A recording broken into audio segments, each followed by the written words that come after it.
Ah, eu lembro que muito tempo atrás, eu li um livro do pastor Hernandes, em que ele contava a história da águia. A águia é um dos animais assim mais extraordinários que tem a águia. Por incrível que pareça, a águia tem uma estrutura de família muito bem montada. Bem montada. Quando a Bíblia usa exemplos da águia, ela está usando com razões muito certas. Porque a águia, ela exerce um papel muito fantástico num processo de família. E nos traz alguns exemplos muito interessantes, entre vários deles, na maneira como ele treina os seus filhotes, na maneira como ele cuida da sua família. Mas uma das questões, quando eu li o livro, que me chamou a atenção sobre a águia, é que a águia, quando ela vai chegando uma determinada idade, e ela vai percebendo que as suas garras, as suas unhas, elas vão se encurvando, seu bico vai virando, as suas asas não conseguem levar com que ela pegue um voo mais alto, a águia ela toma uma decisão muito difícil. Mas essa decisão dela é para ela dar mais 10, 15 anos de sobrevoo para ela, de sobrevivência. Ela resolve ir para um lugar bem afastado, diz ir para um lugar bem distante, e lá naquele lugar bem afastado, ela pega o seu bico já todo gasto, e ela arranca as penas que já não estão ajudando em nada, só é peso em excesso. Ela fica praticamente toda desfigurada. Ela pega o seu bico, ela bate na pedra, ela quebra o seu bico, ela quebra as suas unhas. E ela fica um tempo em isolamento, ali, naquele lugar. E ali, depois de um tempo, as suas penas vão sendo renovadas, as suas unhas vão sendo restabelecido novamente o seu bico, para que ela possa voltar a pescar novamente, para que ela possa voltar a ter mais 10, 15 anos de vida. Quando eu ouço uma história como essa, da águia, que me ensina tanta coisa, eu fico pensando sobre a minha própria vida, no sentido de que tem momentos que eu preciso reavaliar a minha vida. Eu preciso reavaliar a minha história. Eu preciso reavaliar a minha fé. Eu preciso reavaliar as minhas convicções, a minha vida prática.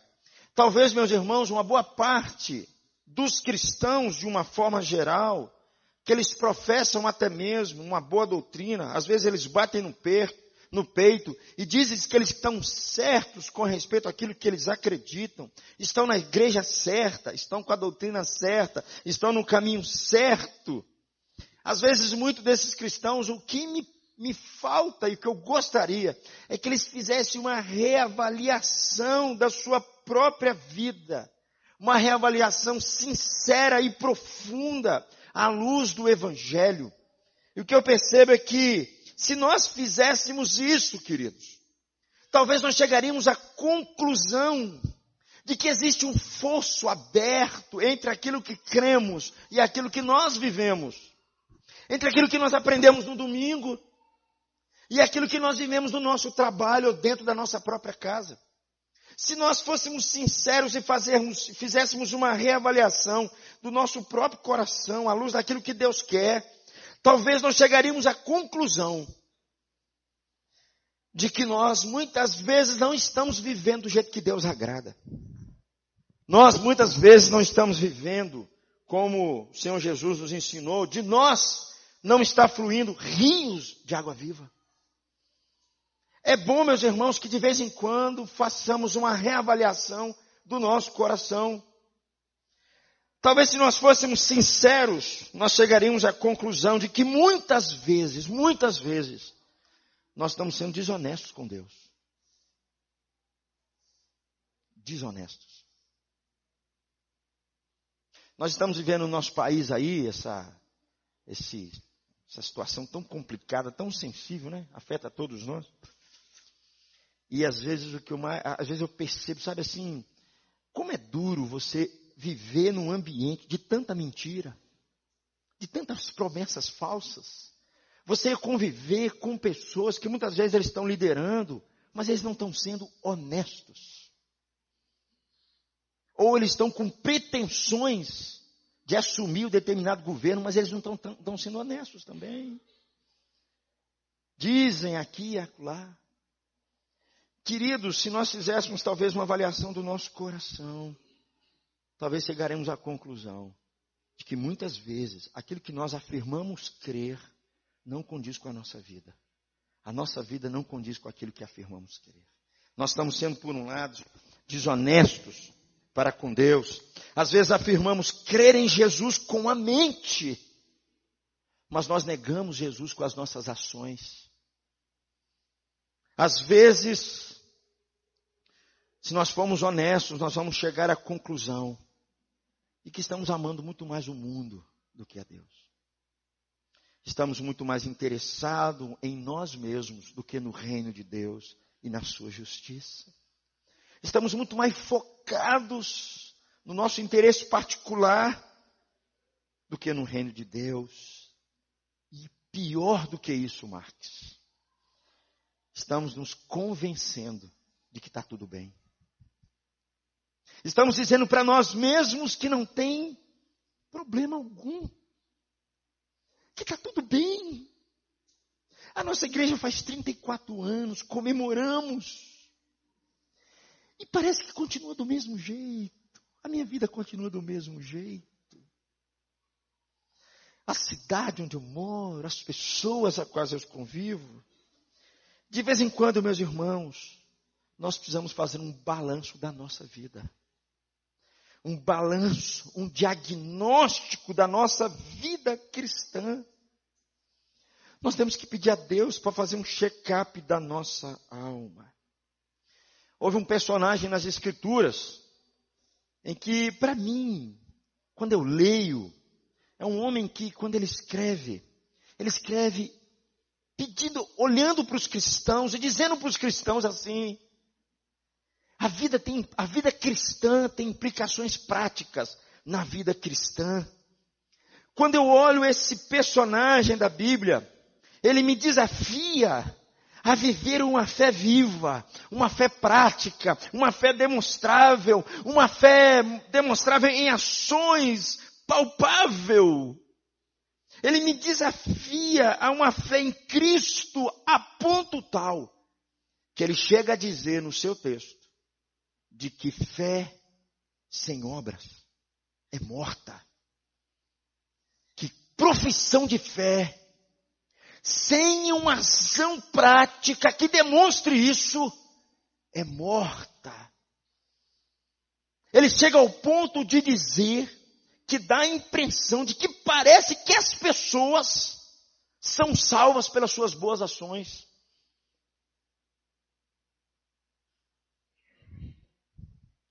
Tiago, quando escreve a sua carta, que tem o seu nome, é isso que ele está me falando. Ele está dizendo assim, para os crentes daquele tempo e para nós também, que a vida cristã, a nossa vida, ela tem implicações práticas. A nossa fé não pode ser um conjunto de declarações corretas, muito bem montadas, muito bonitas, mas isso não afeta as minhas questões dentro da minha casa, as minhas decisões, não afeta a maneira como eu lido com a vida, a maneira como eu lido com o meu dinheiro, a maneira como eu trato com as pessoas, a maneira como eu olho para o mundo. Tiago me chama a atenção, dizendo para mim que eu preciso fazer uma avaliação do meu coração. E perceber se as minhas convicções cristãs, elas são demonstráveis. Demonstráveis. Eu convido você a abrir sua Bíblia em Tiago, no capítulo 1, versículo de número 1 de Tiago. Por favor. Tiago, capítulo 1.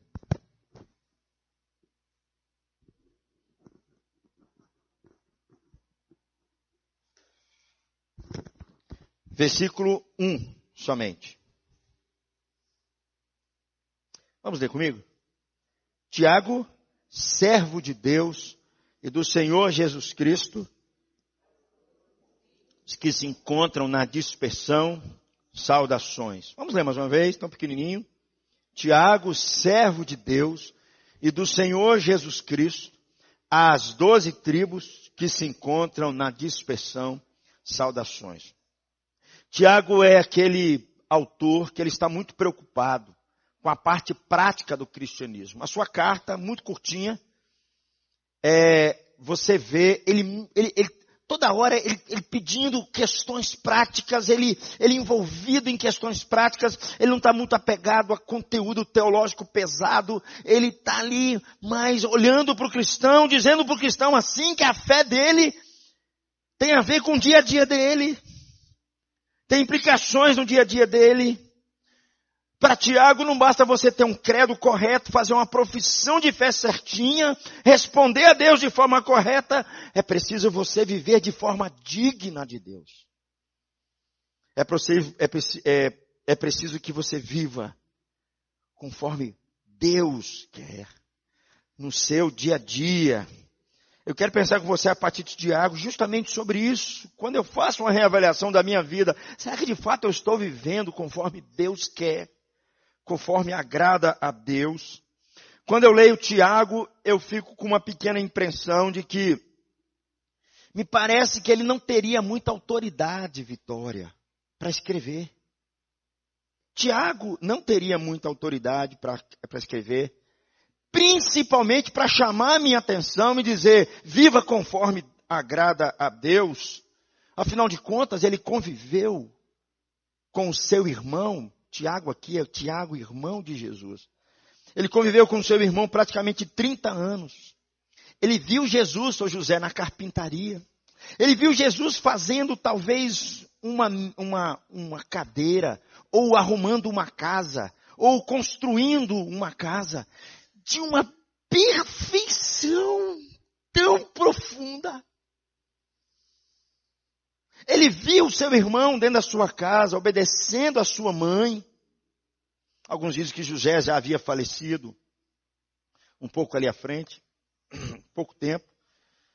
Ele viu seu irmão fazendo tudo isso. Ele conviveu ao lado de Jesus por 30 anos. Ele foi uma testemunha viva da vida de Jesus dentro da sua casa.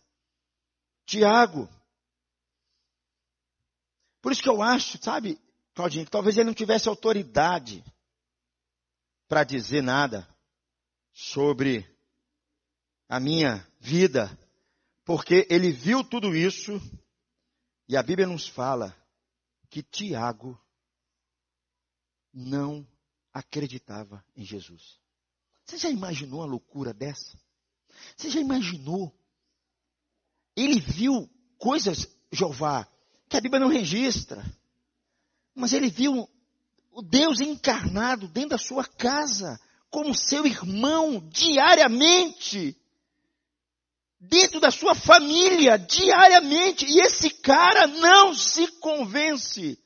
Ele não acredita em Jesus. Ele tinha enormes reservas para com Jesus. Era Tiago.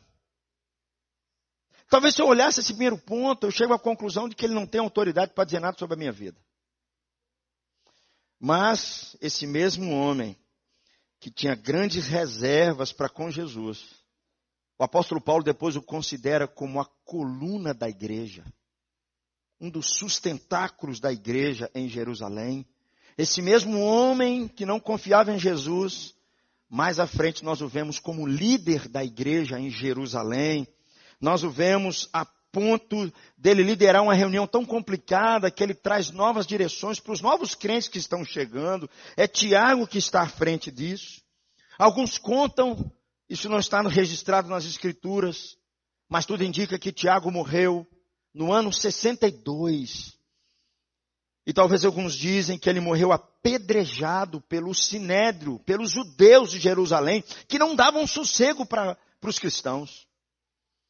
Nós percebemos claramente, meus irmãos, que quando nós olhamos para a vida de Tiago, aquele homem incrédulo se tornou um homem crente. E ele não ficou só como um homem crente, ele se tornou um líder da igreja. E mais do que um líder da igreja, o texto nos diz que ele se torna servo de Jesus. É o que o texto que lemos. E eu fico com uma pergunta: o que mudou a condição de Tiago? Abra sua Bíblia. 1 Coríntios, capítulo 15, versículo número 7, por favor. 1 Coríntios, capítulo 15, versículo 7.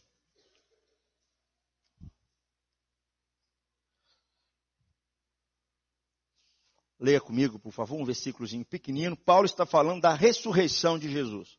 Paulo está dando uma amostra da ressurreição de Jesus. E lá, no meio do seu escrito, o que ele coloca? Versículo 7. Depois, Jesus, foi visto por Tiago, mais tarde por todos os apóstolos. Jesus ressurreto foi visto por Tiago. O que mudou o coração de Tiago? Foi porque ele viu Jesus ressurreto. A ressurreição de Jesus demoliu toda a estrutura dura do coração de Tiago, que não acreditava em Jesus. E Tiago agora chega ao ponto de morrer por Jesus Cristo. Foi a ressurreição de Jesus que demoliu o coração duro de Tiago, que quebrou todos os preconceitos, toda a dificuldade com respeito à fé, para que Tiago pudesse crer em Jesus, crer no seu irmão, como sendo o Messias. E é justamente esse homem aqui, Sérgio, que escreve uma carta para abençoar e orientar a vida dos nossos irmãozinhos lá de Jerusalém do passado. E quando ele escreve a sua carta, justamente por causa da sua fé, o texto que nós lemos de Tiago 1 diz que ele escreve uma carta para os nossos irmãozinhos que estavam sendo dispersos. Dispersos. O que aconteceu? Quando vem o Pentecostes, a igreja sai de 120 pessoas, mais 12, passa para 3.000 pessoas em Jerusalém. Essa igreja só está em Jerusalém. E a igreja que está em Jerusalém passa automaticamente depois para 5.000 pessoas. Esse movimento começa a crescer demais. Começa a incomodar os líderes judaicos que colocaram Jesus à cruz. Começa a incomodar esses que não estão gostando dessa fé, do cristianismo que começa a surgir ali. E aí no capítulo 8 de Atos, aparece um homem chamado Estevão. Estevão prega um sermão e põe o dedo na ferida daqueles homens, acusa o templo, dizendo: Jesus, Deus não está mais ali. Jesus ressuscitou. E por causa disso, Estevão é apedrejado. E depois que Estevão é apedrejado, a Bíblia nos diz, logo o capítulo 8 capítulo 7 fala sobre Estevão, capítulo 8, logo no comecinho, começa a dizer assim: aqueles que creram em Jesus foram dispersos para todas as regiões, além de Jerusalém. É para esses aqui que Tiago está escrevendo. Eles haviam se convertido e agora estão sendo perseguidos, incomodados por causa da sua fé. E Tiago, o que me chama a atenção na carta de Tiago, é que ele não reserva palavras para dizer: mesmo vocês sendo perseguidos, mesmo vocês fora da terra de vocês, mesmo vocês fora dos familiares de vocês, vivam uma fé viva. Sejam crentes. Crentes de verdade. Vivam, demonstrem isso dia a dia, perseverem nisso. Tiago não economiza palavra para orientar os nossos irmãos a que eles possam demonstrar na sua vida prática aquilo que eles acreditam. Nós sabemos que os nossos irmãos haviam sido saqueados dos seus bens, saíram da sua casa, eram pessoas, muitas deles eram pobres, muitas delas haviam sido oprimidas pelos ricos que estavam em Jerusalém. E Tiago não economiza a palavra para encorajá-los a uma fé genuína, a uma fé viva. Uma fé que seja demonstrada por meio das suas ações, por meio de obras. Por isso, meus irmãos, nós podemos dizer que Tiago tem sim toda a autoridade para nos dizer sobre uma vida que agrada a Deus, sobre uma fé que agrada a Deus, sobre ações que Deus se encanta, sobre a conexão entre aquilo que afirmamos e aquilo que vivemos. Tiago tem toda a autoridade para chamar a minha atenção, sim. Para dizer para mim assim: Renato, quando você faz um diagnóstico da sua vida, está faltando algumas coisas aí, hein? Está faltando algumas coisas aí. É isso que Tiago me diz. Está faltando você perceber que tem gente doente, que você precisa orar por eles. Está faltando você botar a mão no seu bolso e ajudar os pobres. É isso que Tiago está dizendo. Está faltando, Renato, você ser mais perseverante quando tem problemas na sua vida. É isso que Tiago está dizendo na sua carta. Está faltando, Renato, você controlar sua língua. É isso que ele fala na carta dele. Tiago tem toda a autoridade para que eu faça um diagnóstico da minha própria vida, da minha fé, e perceber que eu posso pregar bonito, fazer todo mundo rir, sair alegre. Mas se isso não for demonstrado, essa fé minha não vale nada.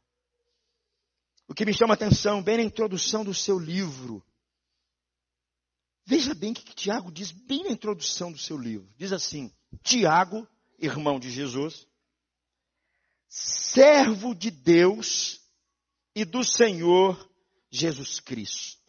É a primeira palavra que Tiago usa.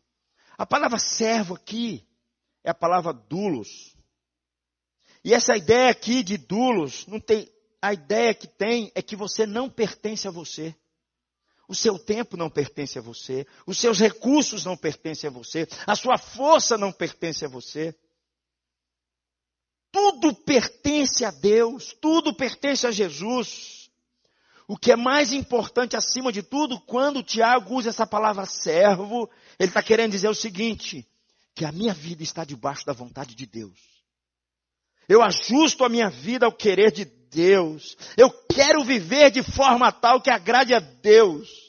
Eu quero que as minhas decisões, eu quero que a minha vida prática, eu quero que os meus relacionamentos, eu quero que tudo isso agrade a Deus. A ideia de doulos aqui é alguém que não pertence a si mesmo, mas pertence a uma outra pessoa.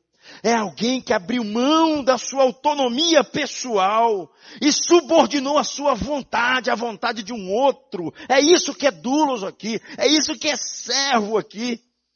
É isso que o Tiago está dizendo. Eu peguei a minha vontade, coloquei na vontade de Deus, eu sou servo dele. Eu sujeito o meu querer ao querer dele. Eu não tento ficar fazendo um ajuste para Deus, dizendo assim: Deus, não olha o que eu estou fazendo não. Isso aqui está bom, mas eu sei que o Senhor não gosta muito do jeito que eu estou vivendo aqui, mas o Senhor entende, né? Isso não é ser doulos. Ser doulos é dizer: Deus, a minha vida não está boa, conecta a minha vida com a tua vontade. É isso que Tiago está dizendo aqui. É isso que ele começa a dizer quando eu falo: eu sou servo de Deus e do Senhor Jesus Cristo. A ideia aqui é de um escravo que deve ao seu Senhor uma obediência exclusiva e absoluta. Jesus disse: ninguém pode servir a dois senhores. Ou você vai aborrecer um e agradar o outro. Ninguém. É essa a ideia de doulos aqui. É que você tem um Senhor e você sujeita a sua vontade à vontade dele. Eu sei que nós não gostamos muito disso. Porque nós vivemos inventando desculpas para Deus, para os nossos pecados, as nossas falhas.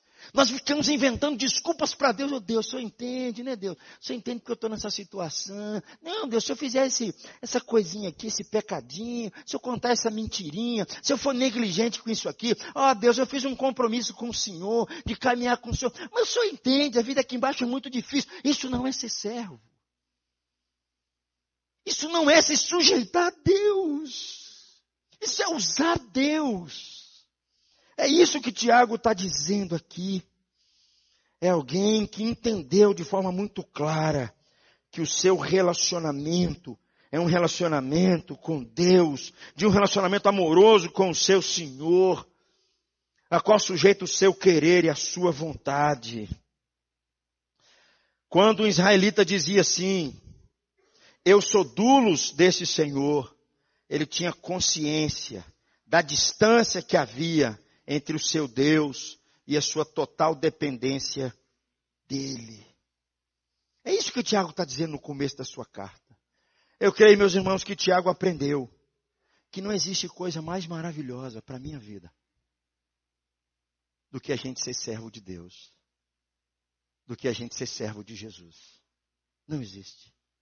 O apóstolo Paulo usa isso em outras cartas. Quando ele começa a escrever as suas cartas, ele começa a dizer assim: eu sou servo de Jesus, eu sou escravo de Jesus.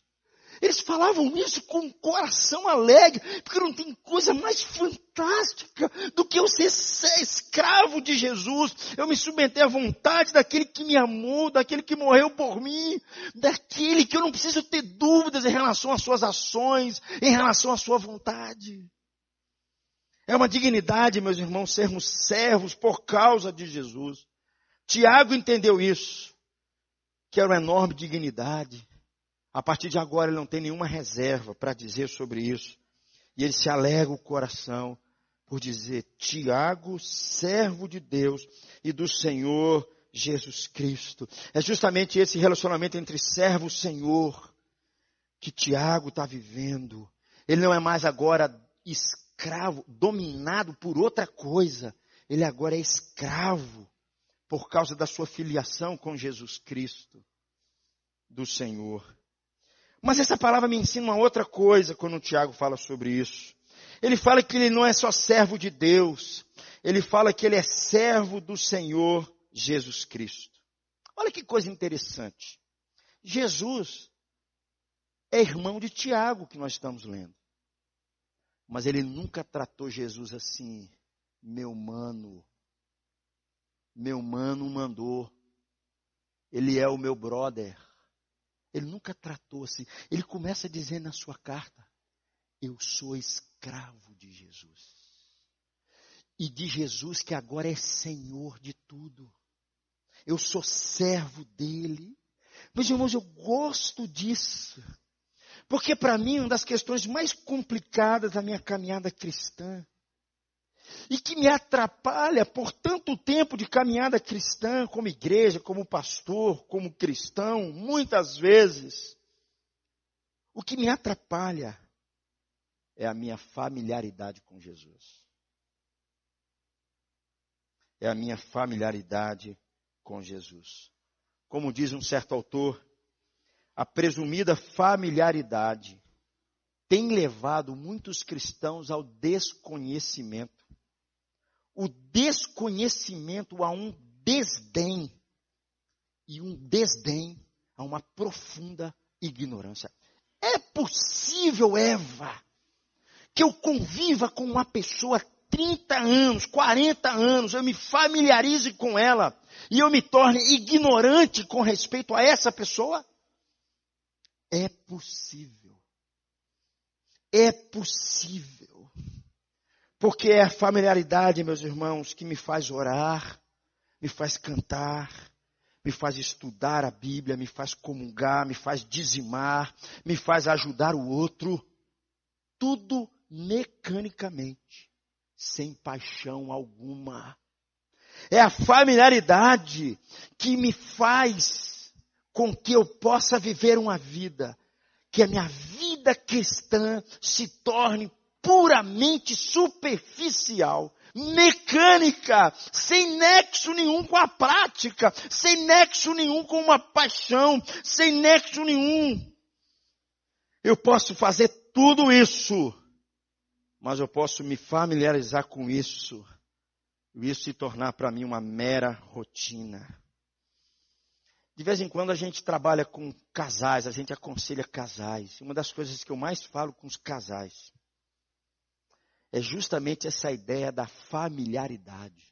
No começo eles estão encantados um com o outro, eles estão apaixonados, eles estão sonhando, eles estão projetando. Mas depois de 2 anos, 3 anos de casados, um começa a conhecer melhor o outro. Aí vem os desgastes do relacionamento, diminui a paixão que eles tinham no começo, porque um começa a conhecer o defeito do outro, melhor, começa a conhecer de fato quem é o outro, e aí a paixão diminui, quando pensa que não, um não quer olhar para o outro, não quer conversar com o outro, quando pensa que não, estão pensando até em se separar. Sabe o que é isso por um lado? Familiaridade. Já se acostumaram demais. Já se habituaram demais. O corpo dela me é tão familiar. A fala dela me é tão familiar. Ela não me desperta mais nenhuma paixão, nenhum desejo, nenhum prazer, nenhuma alegria. Sabe por quê? Porque eu já me acostumei com ela. Eu já me familiarizei com ela. É possível, meus irmãos, que pessoas bem familiarizadas com Jesus ainda sejam ignorantes sobre Jesus.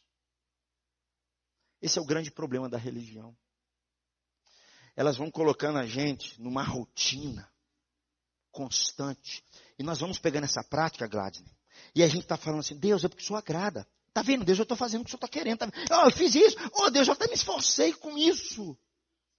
É possível vivermos tanto tempo ao lado de Jesus, ouvindo falar sobre Jesus, Raimundo, abrindo a Bíblia todos os dias, lendo as Escrituras todos os dias, vindo à igreja todos os dias, todos os domingos, professarmos uma fé linda, assumimos compromissos lindos, e mesmo assim, ainda sermos ignorantes sobre Jesus. A familiaridade me leva a isso.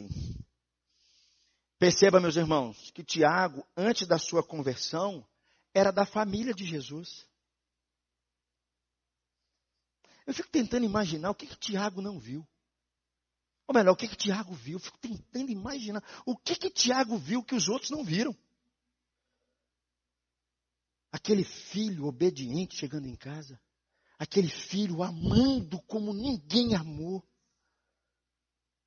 Dentro da sua casa. E Tiago mordendo lá os lábios lá, com invejinha do seu irmãozinho. É possível, meus irmãos, a gente estar familiarizado demais e nós não olharmos para Jesus, sobre quem Ele é. É por isso que me encanta aqui, Jeová, porque Tiago está dizendo, eu sou servo do Senhor Jesus Cristo. Ele não é meu mano, Ele é o meu Senhor. É a Ele que eu adoro. Eu me prostro a Ele. Quando eu ouço falar sobre Jesus, quando eu abro as Escrituras, meu irmão José, o meu coração queima por Ele.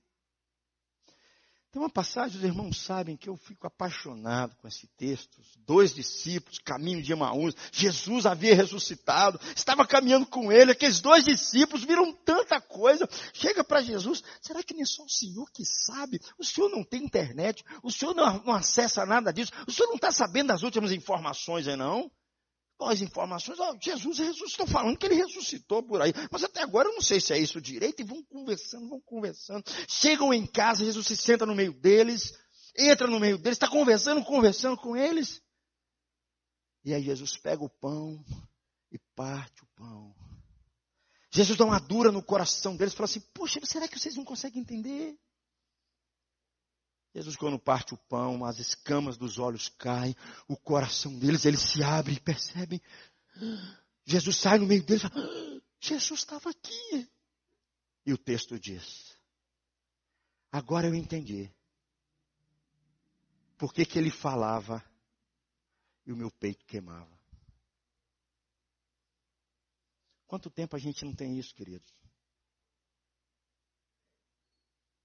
Sabe como é o nome disso? Familiaridade. Familiaridade. Jesus, sabe assim, adorado, nos prostrar diante dele. Porque para mim, meus irmãos, eu não posso confundir. Uma coisa é familiaridade, a outra coisa é intimidade.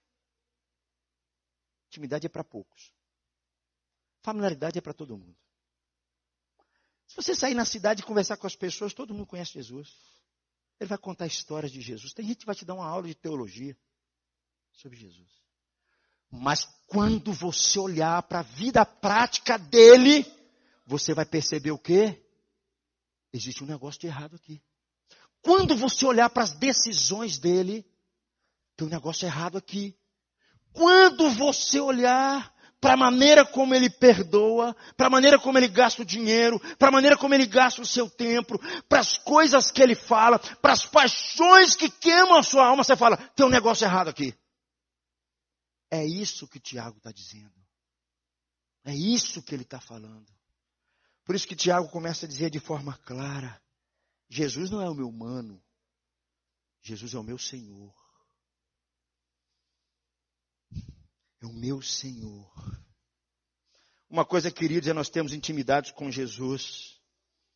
É nós nos relacionarmos com Ele como Senhor da nossa vida. É nós conhecermos Jesus, não aqui, mas aqui. É conhecermos Jesus num relacionamento de amor com Ele. A outra coisa é você ser tão família com Ele, você se acostumar tanto com Ele, que as palavras dele, você até gosta, né? Assim, um dia que está mal, não tem aquele negocinho assim, eu estou mal, eu pego meu celular, falo assim, estou mal, aí eu mando um versículozinho para fulano, estou mal hoje, né? Porque parece que a Bíblia para alguns é assim, como se fosse aquele livro assim que você põe, lê um versículo, até arrepiei. Uma coisa, queridos, é nós termos intimidade com Jesus. Uma coisa é nós termos uma paixão por Ele. Uma paixão por aquilo que Ele quer. Uma coisa é eu conhecer Jesus. A outra coisa é eu adorar Jesus. Ele ser o motivo do meu louvor, da minha emoção, da minha adoração. As suas palavras, o que Ele fez, mexer comigo e mudar a maneira como eu estou vivendo. Esse é o grande problema. O que eu quero dizer com familiaridade, meu irmão, esse é um dos nossos maiores problemas. É que muitas vezes nós não temos mais alegria por Jesus, pela sua palavra. Nós não passamos mais tempo com Ele. Nós não choramos mais pela sua presença. Nós não mais o desejamos acima de tudo. Nós não mais nos encantamos com os seus ensinos. Já não sentimos mais como os discípulos de Emaú, tendo o peito nosso ardente. E queridos, o grande problema da familiaridade, porque isso atrapalha o nosso crescimento espiritual, atrapalha a nossa maturidade, atrapalha a maneira como os cristãos decidem, atrapalha tudo. E pior do que isso, faz com que as outras pessoas, Eva, comecem a olhar para a gente e dizer como aquele ateu do século XIX, Nietzsche dizia assim, vocês têm que cantar músicas mais bonitinhas para poder mexer com o meu coração sobre Jesus. Nietzsche, eu falei aqui uma vez, ele era filho, por parte de pai, por parte de mãe, de pastores. Tanto os avós paternos quanto maternos vinham de uma linhagem de pastores. Ele se torna um dos maiores inimigos do cristianismo. E uma das razões que Nietzsche criticava o cristianismo era porque ele dizia, tem uma desconexão entre a prática e a fé de vocês. É como já dizia, Gandhi, Gandhi dizia assim, eu acredito em Cristo. Eu não acredito nos cristãos. Por que Gandhi está falando isso? Porque ele percebia cristãos que na sua vida prática não amavam o próximo. Que na sua vida prática não vivia a profundidade e a beleza do cristianismo. Não vivia aquilo que Jesus de fato havia ensinado e morrido na cruz por eles. Era isso que Gandhi estava criticando. Por isso, meus irmãos, nós temos muita coisa que aprender com Tiago. Nós temos que ouvir muita coisa dele. Porque, meus irmãos, eu não quero viver aqui 12 anos, 13 anos, 14 anos. E domingo após domingo, a gente dá uma palavrinha, só para dar uma, sabe assim, uma confortadazinha no nosso coração. A gente sair daqui e falar assim, nossa, rapaz, eu não sabia que eu era mais crente do que eu sou agora. Que é isso, hein? Que é isso, hein? Pastor agora acabou de assinar o pedigree de crente. Sou eu, cara, modelo. Não é isso que o Tiago vai fazer. Nós não podemos passar a impressão, meus irmãos, de nós estarmos próximos de Jesus, mas não temos intimidades com Jesus. É por isso que no meio da igreja cristã tem tantos escândalos piores do que lá fora. Tem coisas acontecendo no seio da igreja que assim você fala assim, meu Deus, é isso mesmo? Eu ouvi falar isso mesmo? Eles estão fazendo isso? São essas decisões que eles estão tomando? Eles não querem pagar o preço do amor, do perdão, da graça? É isso que você está me dizendo? Eles não querem viver aquilo que eles professam. É isso que você está me dizendo. E eu creio, meus irmãos, que as grandes questões está justamente o que o Tiago está dizendo. O que eu mais quero de Deus, passar para os irmãos, quando eu olho para aquilo que o Tiago me ensina, é que nós tenhamos intimidade com Jesus. Se você depois chegar em casa e dar uma lida na carta de Tiago, você vai perceber coisas assim. Tiago fala sobre provações, Tiago fala sobre tentações, Tiago fala sobre a língua, tudo questões do dia a dia, tudo questões diárias. Tiago está tratando disso sobre cada detalhe da vida, cada aspecto da vida, Tiago está tratando. E ele está dizendo, é ali que a fé tem que ser demonstrada, é justamente ali. Quem foi que inventou essa história que há uma diferença, uma divisão entre o sagrado e o sagrado e o secular? Os maiores prejuízos da igreja estão justamente aqui, porque no meu trabalho é secular, nos meus negócios é secular, não, na igreja é sagrado. Como se o meu trabalho, como se a minha profissão fosse menor do que a profissão do sacerdote, menor do que a profissão do pastor, menor. Gente, são os maiores prejuízos que nós temos na história da igreja. O que me chama a atenção aqui, meus irmãos, caminhando para o final, é que Tiago, ele reconhece o senhorio de Jesus em sua vida. Ele diz assim, eu sou servo do Senhor Jesus Cristo. Jesus para Tiago é Senhor da sua vida na hora da tentação. Jesus para Tiago é Senhor da sua vida na hora das provações. Jesus para Tiago é Senhor da sua vida quando a coisa não está boa dentro da sua casa. Jesus é Senhor da língua de Tiago. Jesus é Senhor dos olhos de Tiago. Jesus é Senhor de cada detalhe da sua vida. É isso que Tiago está dizendo. É isso que ele está nos clamando. Porque nós temos mania de criar departamentos para a nossa vida e dizer, Deus, aqui o senhor não pode controlar, aqui também o senhor não pode controlar, não. Aqui só mais ou menos, não, aqui o senhor pode. Aqui o senhor deve, porque eu vou para a igreja, as pessoas vão me ver, e eles precisam me ver na igreja, que eu estou lá. Aqui o senhor tem que ser Senhor da minha vida. Mas na hora de tomarmos decisões que vão afetar a nossa vida, a nossa história, a nossa família, nós preferimos dizer, não, aqui é secular. A minha fé não entra nessas questões. A minha fé não interfere aqui. Eu creio, meus irmãos, Tiago está nos chamando a uma vida de intimidade com Jesus, a submeter a nossa vontade à vontade dele, a pegar o nosso eu e colocar, enterrá-lo na cruz, é ser servo, é ter Jesus como Senhor. Essa semana deu uma reportagem, deu no jornal, mostrando que aquele capitão do barco, Costa Concórdia, né? Ele está sendo julgado essa semana, parece que foi em 2012 que o barco tombou, o navio tombou. Ele estava sendo considerado, sabe o quê? Um capitão covarde. Sabe por quê? Porque ele foi o primeiro a pular fora do barco. Alguém que dizia controlar um navio com as suas mãos e a sua capacidade.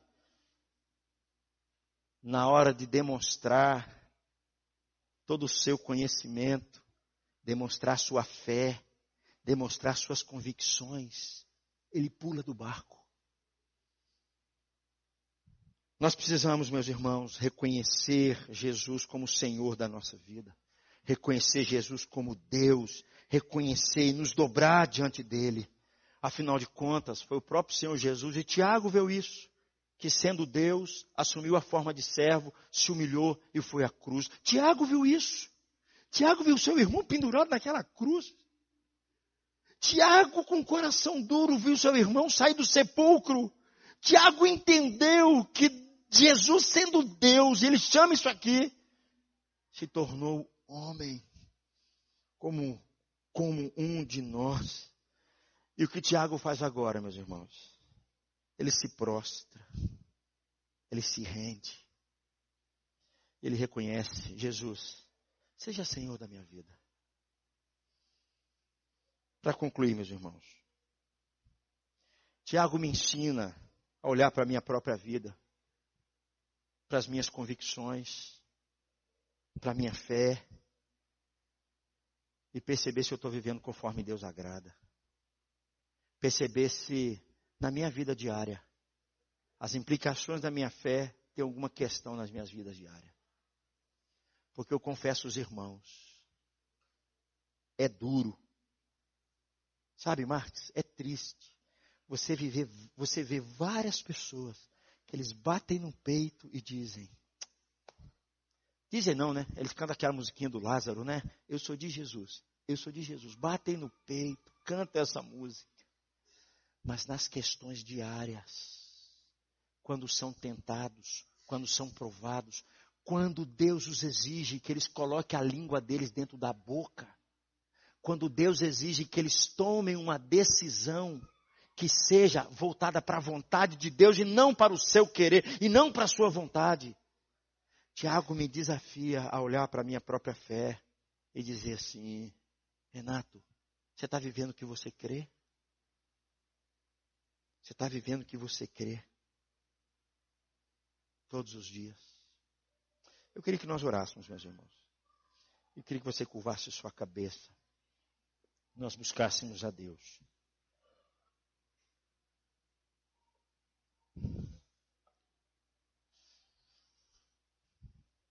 Queridos,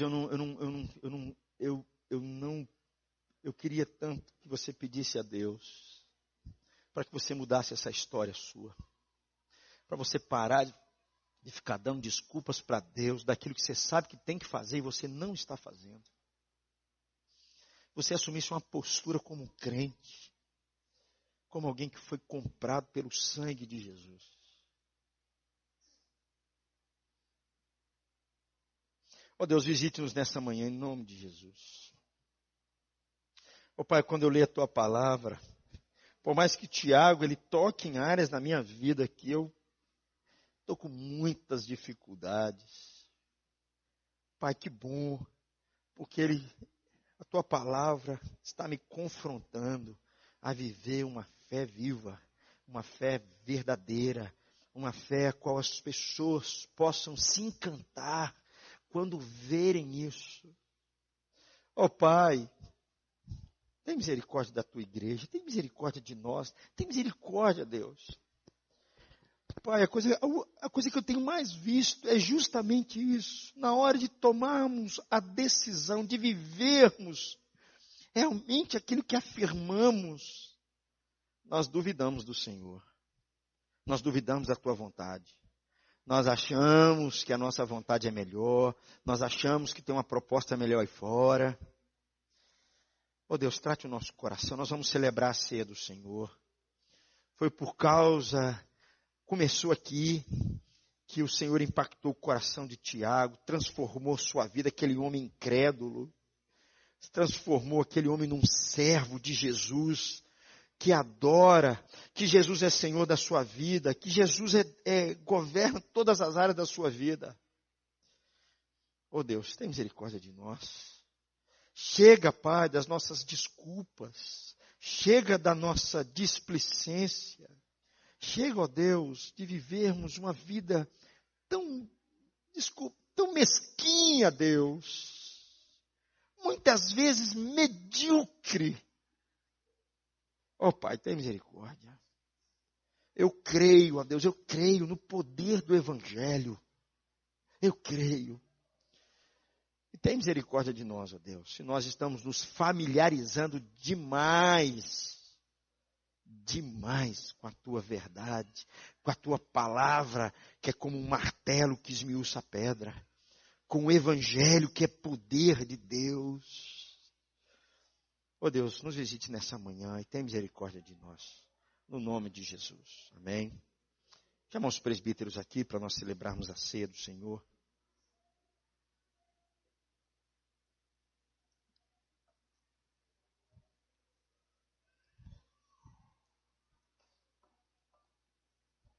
Queria convidar